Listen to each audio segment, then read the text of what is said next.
Hello everybody. My name is Tara Musich and I'm a certified and experienced teacher of American English. Today, in this video, we are going to talk about the future and its uses. Now, you may be familiar with many different forms of the future tense, but today we're just going to focus on the two forms that native speakers use the most to speak about the future. So, many teachers and textbooks will tell you that there are rules for how to use each of these forms of the future.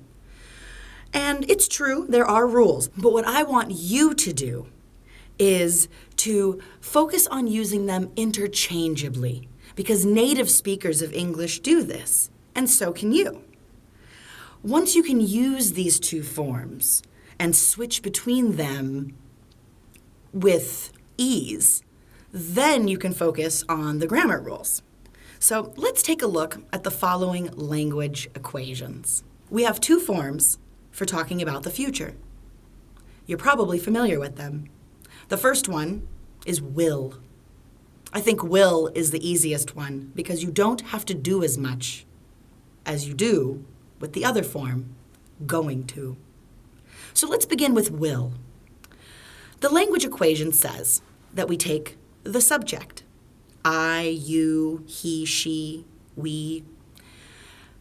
Will, the indicator of the future, will, then the infinitive of the verb without to. The infinitive of a verb is the original form of the verb. And finally, if there's a complement, any other additional information, we add it at the end. Let's look at the examples. I will buy a pizza. I will buy a pizza.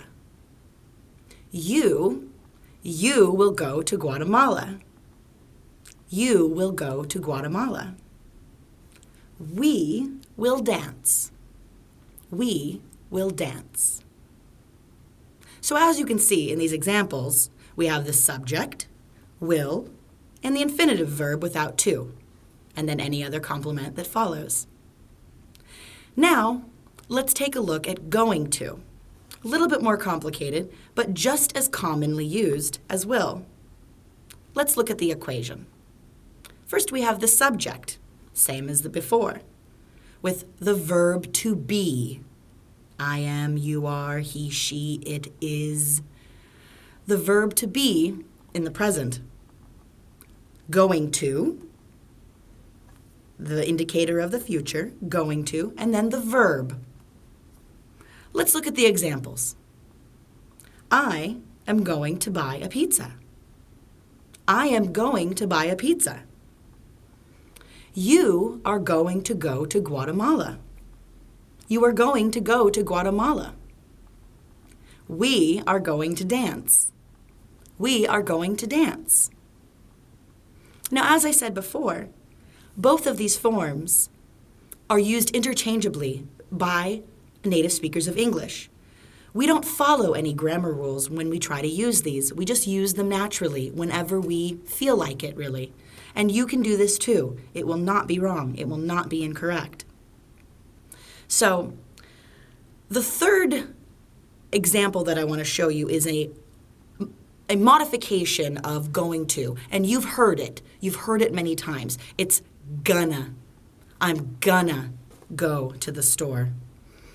And this is the, spoken English of native speakers. This is what we use most of the time, and it's good for you to practice it. So let's take a look at the language equation. First, we have the subject, like always. Then the verb to be in the present, like before, gonna, and then the verb, and any other complement that follows. So let's look at the examples. I am gonna buy a pizza. I am gonna buy a pizza. You are gonna go to Guatemala. You are gonna go to Guatemala. We are gonna dance. We are gonna dance.